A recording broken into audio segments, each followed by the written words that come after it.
Foi durante o final do século XIX que o panteísmo entrou na Igreja Adventista do Sétimo Dia. Em 1895, o Dr. Abraham Herbert Lewis, um prominente batista do Sétimo Dia que apoiava o panteísmo, visitou Battle Creek e encontrou com a esposa do Dr. Evan Kellogg, ela Elton Kellogg. 2 anos mais tarde, em 1897, Kellogg introduziu o panteísmo publicamente em uma série de conversas no Instituto Ministerial que precedeu a sessão da Conferência Geral, realizada na igreja de College View de Lincoln, Nebraska. Não passou muito até que a semente do panteísmo começara a espalhar-se, primeiro no coração do trabalho de Battle Creek e então depois para o campo mundial. Em 1901, A.J. Daniels tornou-se o presidente da Conferência Geral com mais tempo de serviço. Com ele, mudou-se para Battle Creek para assumir a sua posição. Ele descobriu que os ensinamentos do panteísmo estavam desenfreados. Ele estava surpreso em ouvir que as pessoas falavam de Deus nas flores, árvores, homens, pecadores. Elder Spicer, que estava servindo como mais recente, indicado como secretário da Comissão de Missão Exterior, passou anos de serviço na Índia. Ele claramente reconheceu isto como um panteísmo. Ele perguntou: poderia ser que as filosofias do paganismo estariam sendo ensinadas nos líderes da Igreja do Sétimo Dia?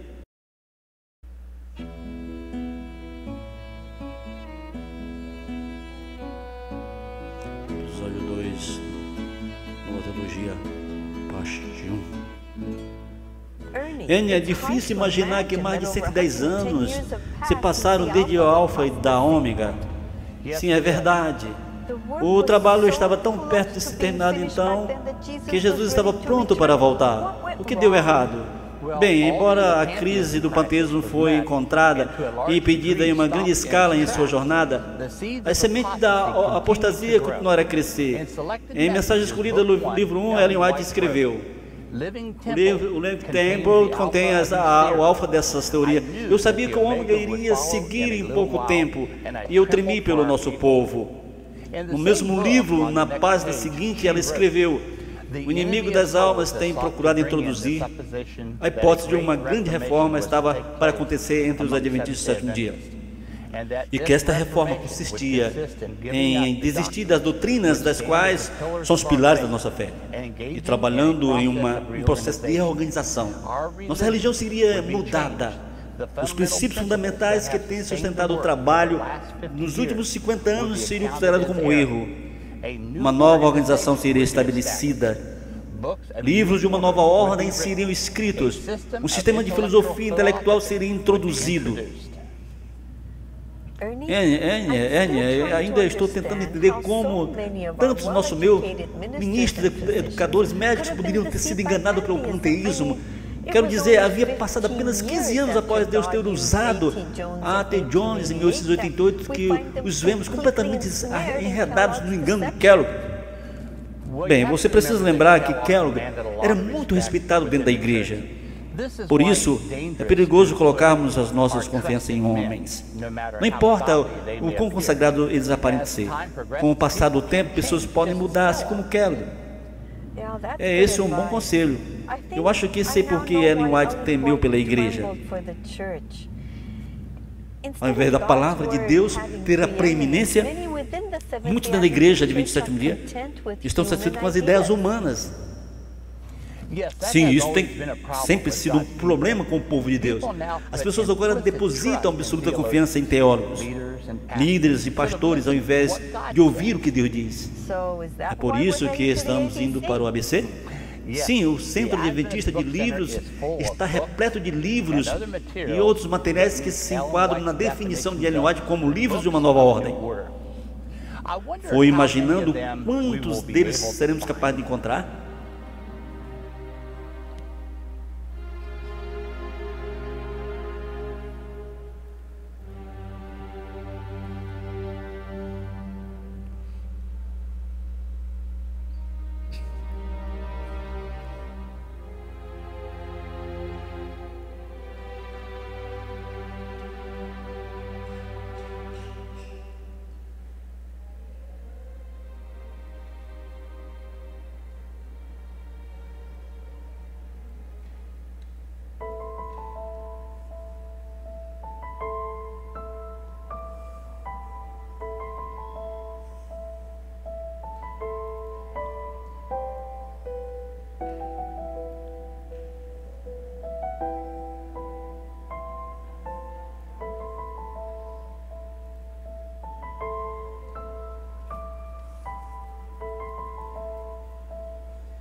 Você viu aqueles livros da Nova Ordem?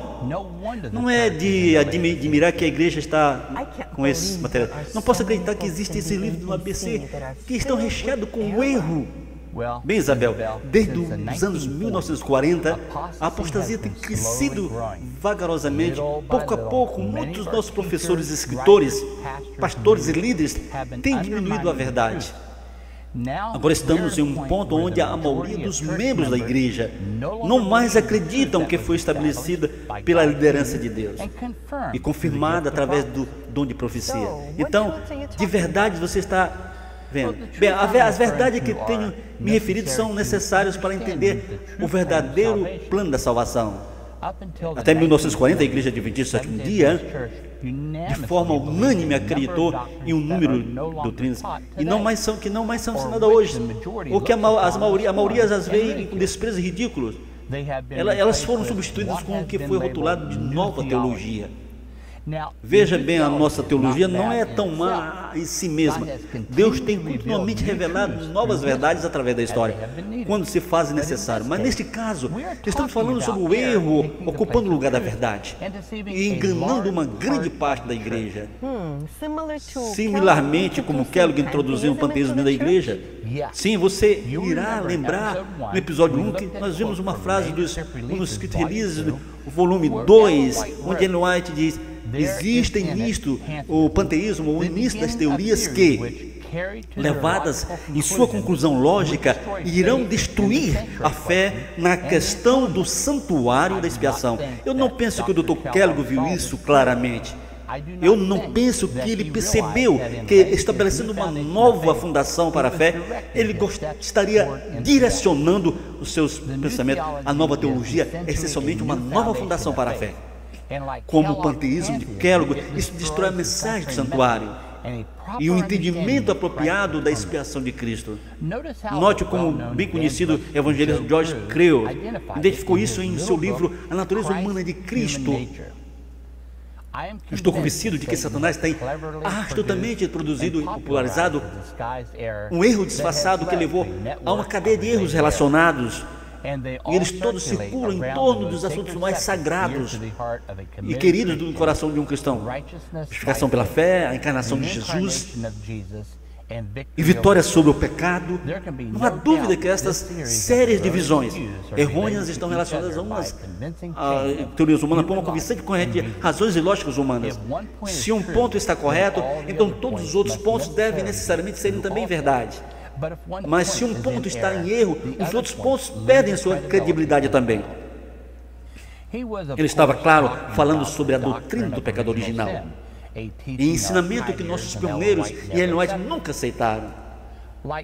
Como o panteísmo de Kellogg, esta nova teologia pareceu inofensiva no início. Aqueles que a aderiram pensaram tentavam trazer uma grande reforma para a igreja, assim como Ellen White predisse, mas na realidade trouxe confusão, divisão e mais apostasia. Por que não olhamos para esta nova teologia, compararmos com a palavra de Deus? Parece uma boa ideia. Eu acho que eu vou a Pacific Union College, onde um dos maiores ataques à mensagem de Cristo ocorreu. Ok, eu vou a Anchave, é a casa onde Ellen White passou seus últimos anos.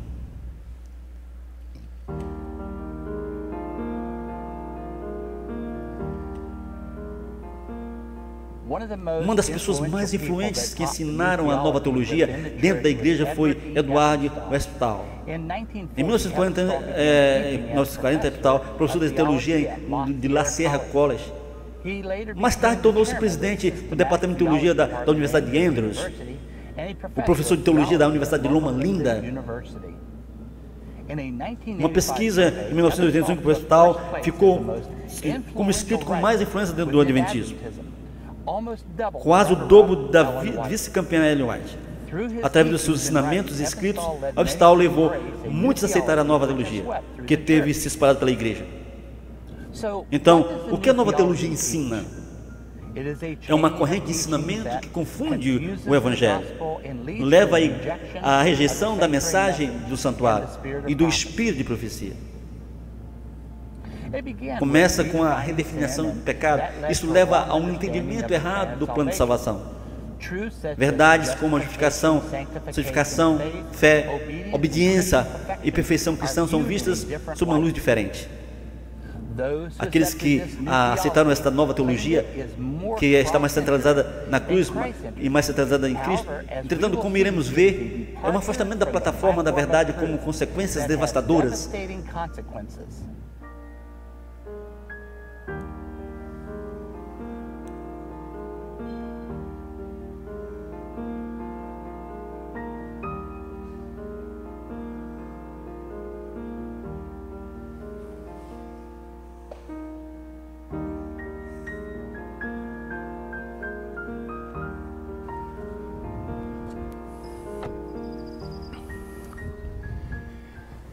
No episódio anterior, nós lemos do Conselho à Saúde que um passo na direção errada prepara o caminho para outro.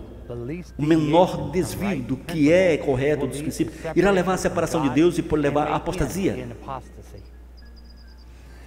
Isto é precisamente o que tem acontecido desde que a doutrina do pecado original entrou na igreja nos anos 1940. Está nos separar de Deus e nos leva à apostasia. O pecado original foi popularizado entre 354 a 431 por Agostinho, bispo de Hipona. Existem muitas variações da crença dentro diferentes, mas aqueles que ensinam dentro da igreja de 27º dia, acredito que por causa do pecado de Adão, todos nós nascemos pecadores sem termos cometido um ato pecaminoso. Eles ensinam que é impossível parar de pecar, porque nossa natureza está sempre em um estado pecaminoso. Note como Wes Blau ensinou isso na Universidade de Andrews. As crenças cristãs de que ainda permanece um homem regenerado, uma fonte do mal, que o pecado sempre existe nos santos até que eles sejam despojados dos seus corpos mortais. Este pecado original permanece nos cristãos e não cristãos até que eles morram ou sejam trasladados.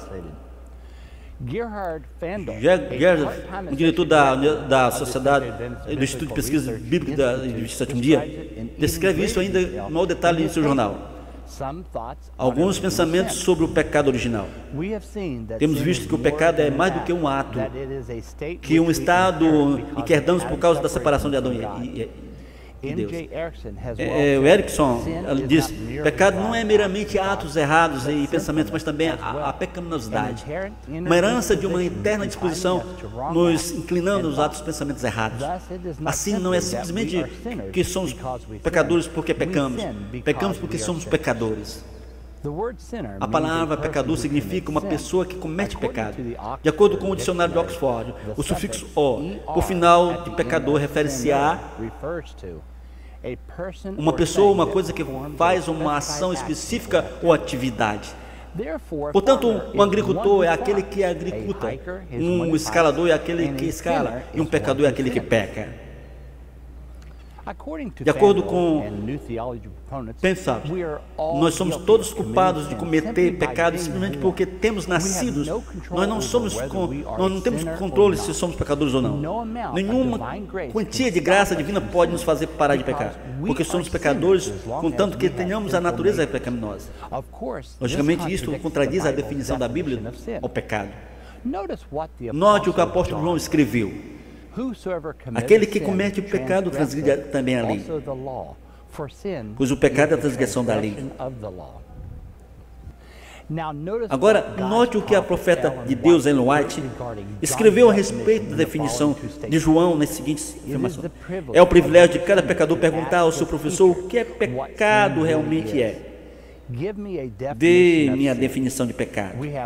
Temos em 1 João 3, pecado é a transgressão da lei.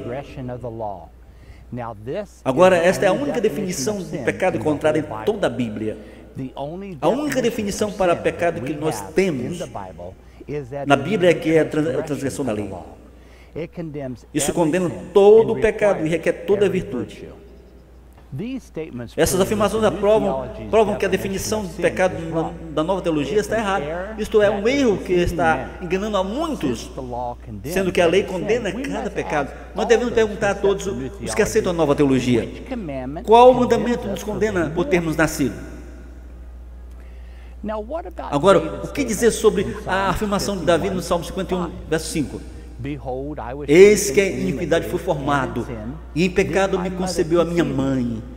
Muitos afirmam que este verso suporta a ideia de que todos nascemos pecadores. Na verdade, alguns versos da Bíblia incorretamente traduzem isso como tal. A versão inglesa contemporânea diz: eu tenho pecado e feito errado desde o dia que eu nasci. O hebreu nunca diz que Davi tem pecado desde o momento que ele nasceu. Mas Davi simplesmente estava afirmando que sua mãe era uma pecadora. O Espírito de profecia afirma que nós todos nascemos com uma natureza pecaminosa. Mas isso não significa que todos nascemos culpados de pecado.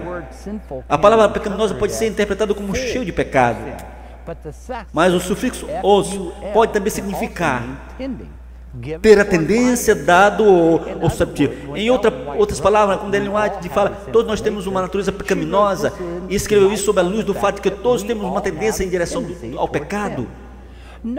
Note as seguintes citações no manuscrito Revistas, volume 14 e 18. A natureza pecaminosa do homem era fraca, ele estava propenso à transgressão dos mandamentos de Deus. Deus declara, não há nenhum justo, não nenhum. Todos temos a mesma natureza pecaminosa. Todos somos dados a cometer erros, ninguém é perfeito. Devido ao pecado de Adão, todos nascemos com uma natureza que é enfraquecida e propensa ao pecado. Mas Deus não nos responsabiliza pelo pecado de Adão. Todos nós escolhemos pecar. Ezequiel diz: a alma que pecar, esta morrerá. O filho não levará a maldade do pai, nem o pai levará a maldade do filho. A justiça do justo ficará sobre ele, e a impiedade do ímpio cairá sobre ele.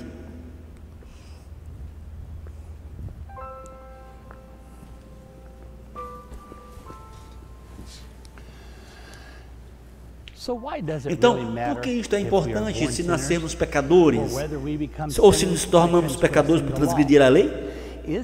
O resultado final não é o mesmo? Não muito. Lembre que Ellen White escreve que um passo na direção errada prepara o caminho para outro. Neste caso, o resultado de redefinir o pecado impactou a preciosa verdade da natureza humana de nosso Salvador e a mensagem da justificação pela fé.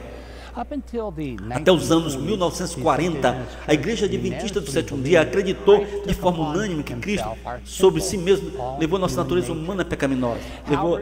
Entretanto, a nova visão do pecado faz isso impossível.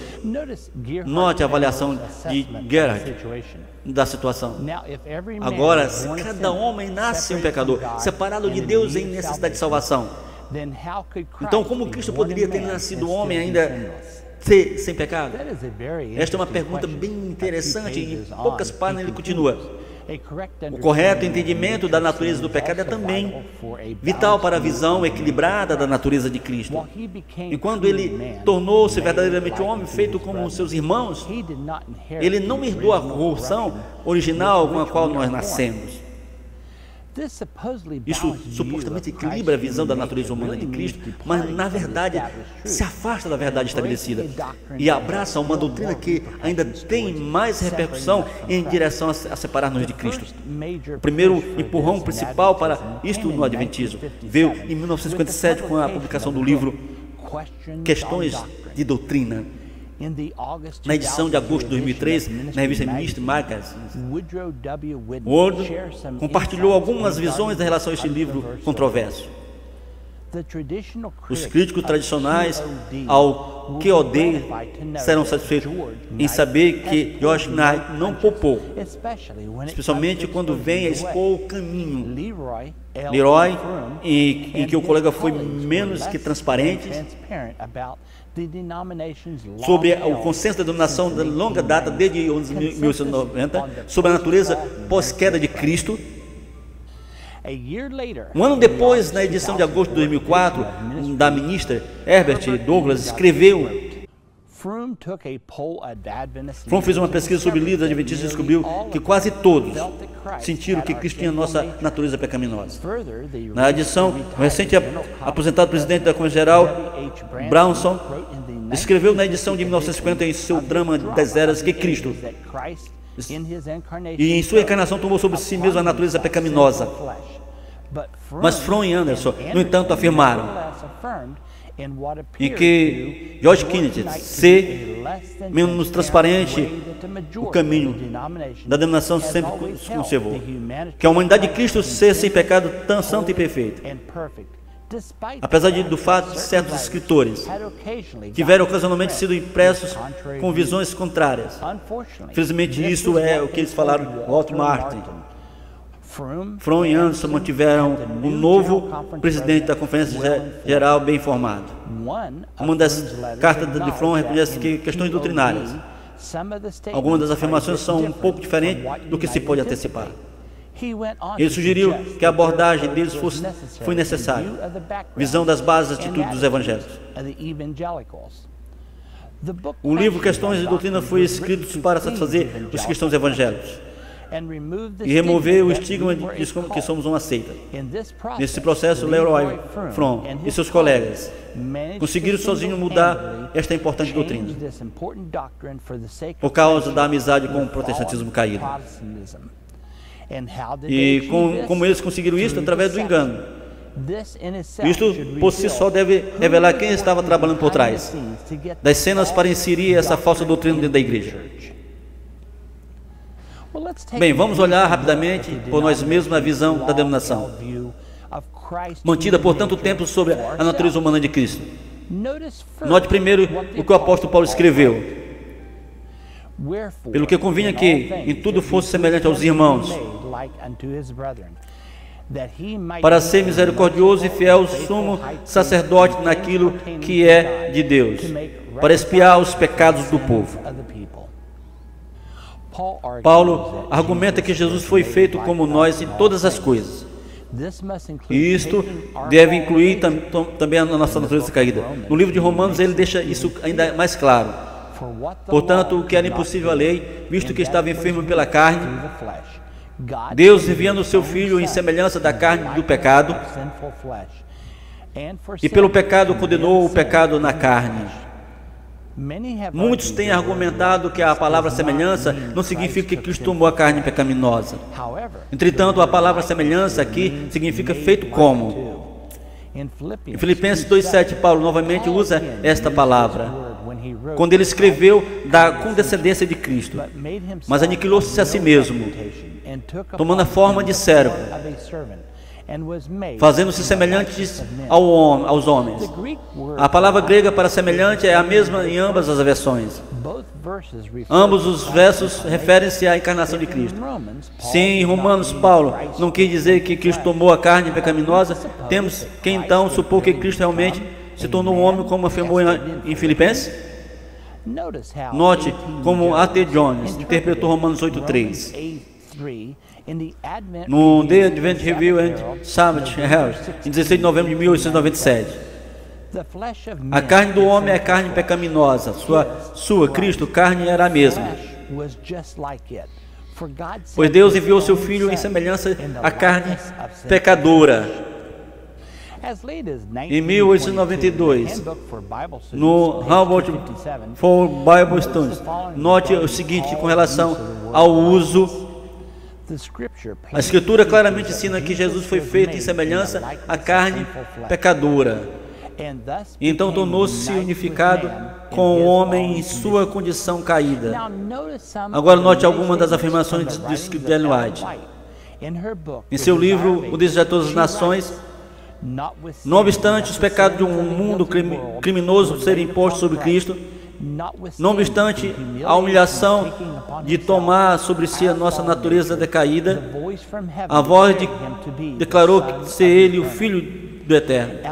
Ellen White repetidamente menciona que Cristo tomou sobre nossa natureza caída. Note as seguintes citações: pense na humilhação de Cristo, que ele tomou sobre si mesmo a caída e sofredora natureza humana, degradada e contaminada pelo pecado.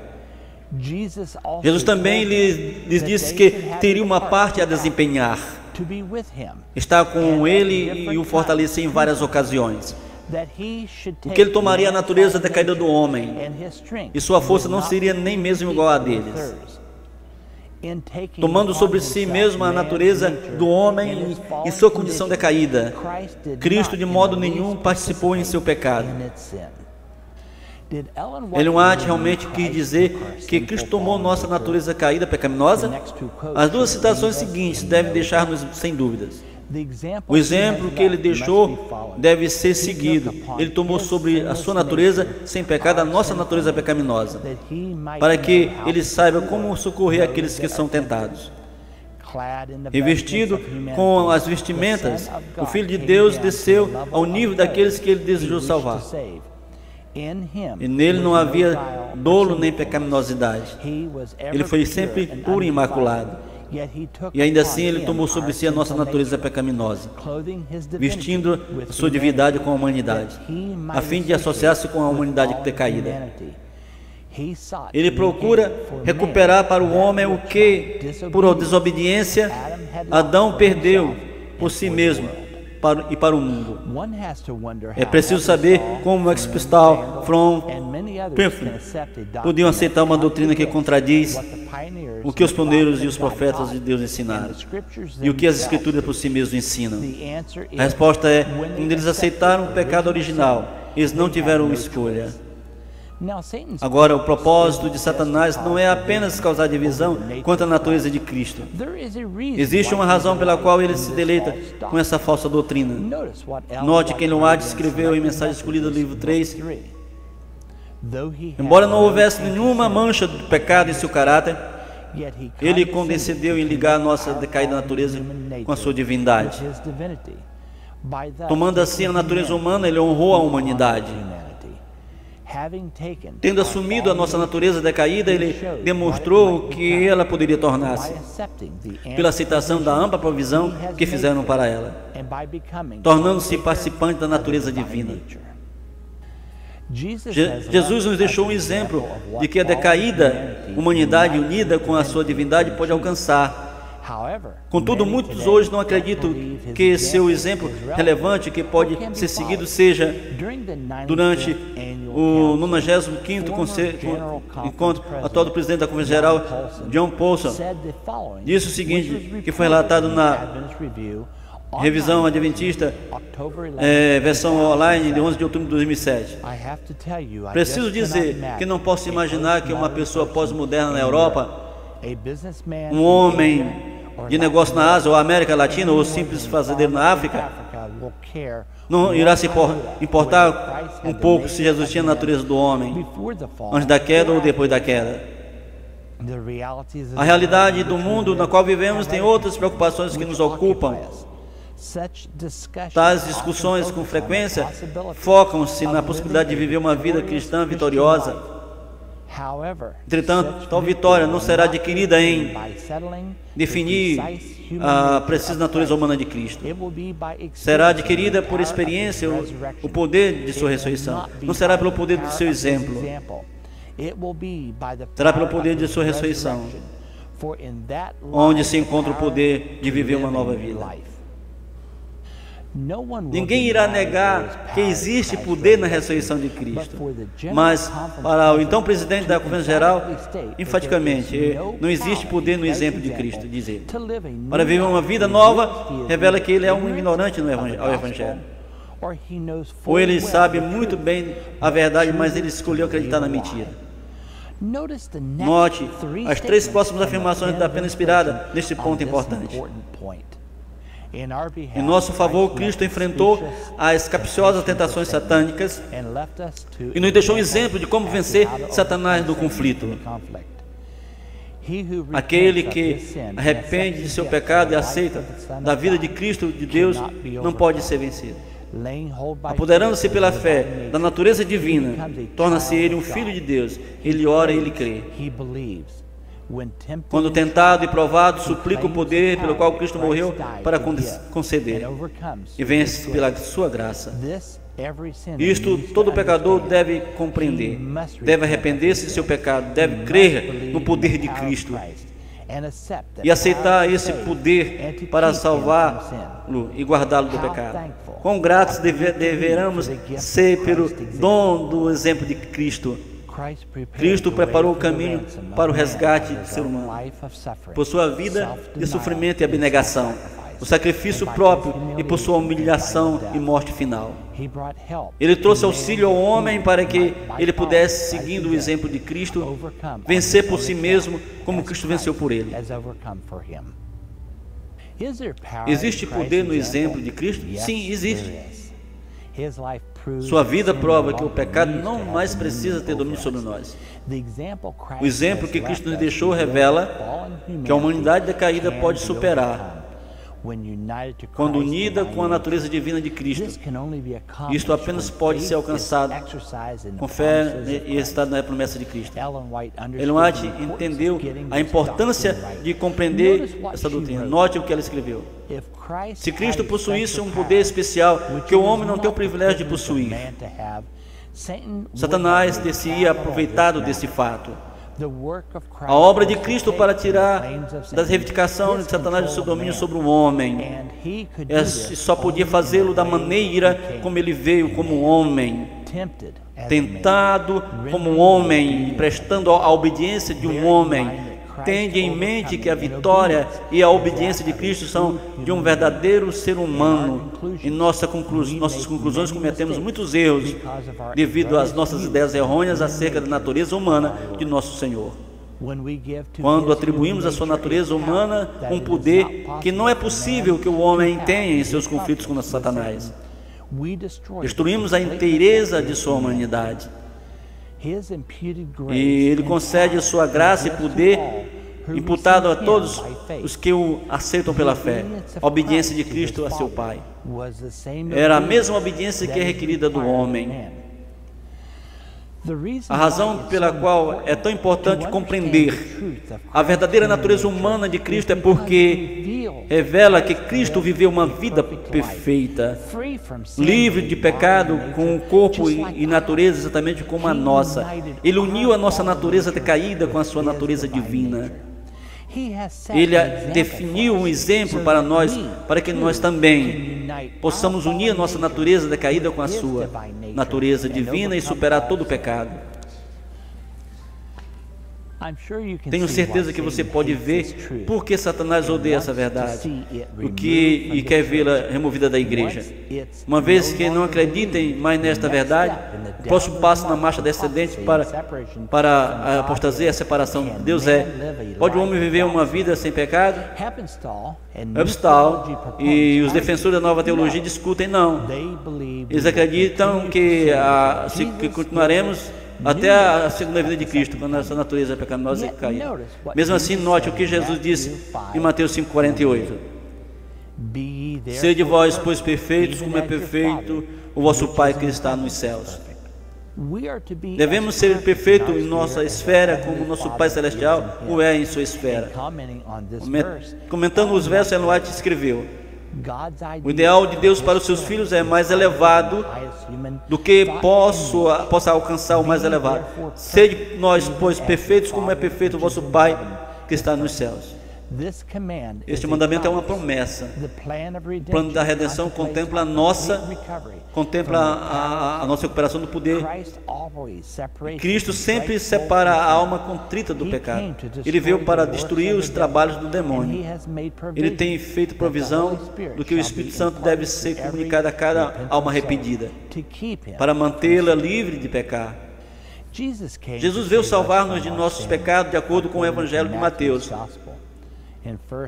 Em 1 João 3,9 somos ensinados que aqueles que são nascidos de Deus não cometem pecado.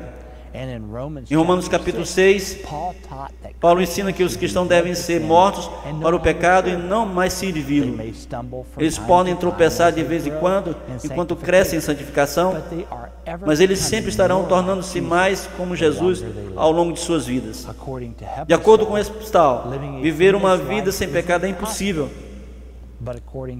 Mas de acordo com o Espírito de profecia, isto é possível quando a humanidade está unida com a divindade. Note que Ellen White escreveu na Revista Adventista de 1º de abril de 1902: Cristo fez toda a provisão para a santificação de sua igreja.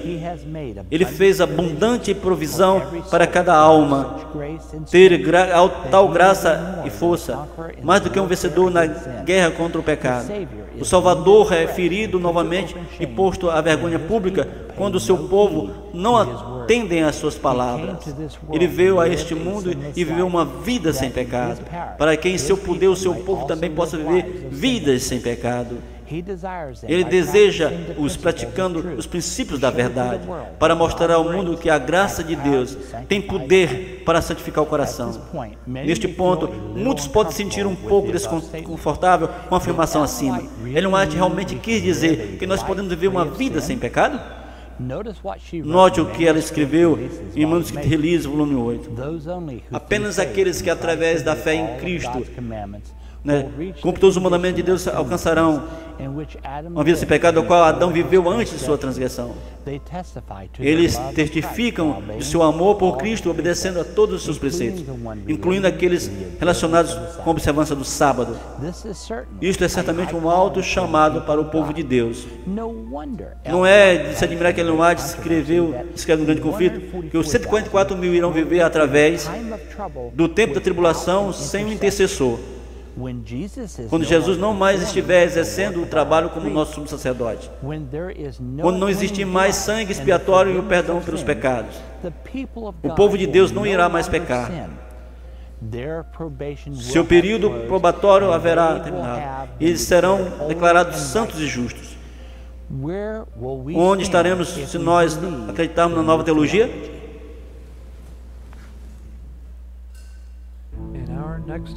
Em nosso próximo episódio,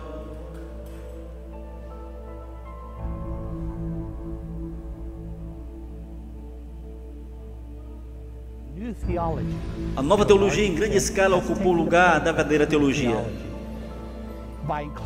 incluindo o ímpio no juízo investigativo. Abstal diminuiu. Em Daniel 8,14 e Levítico 16,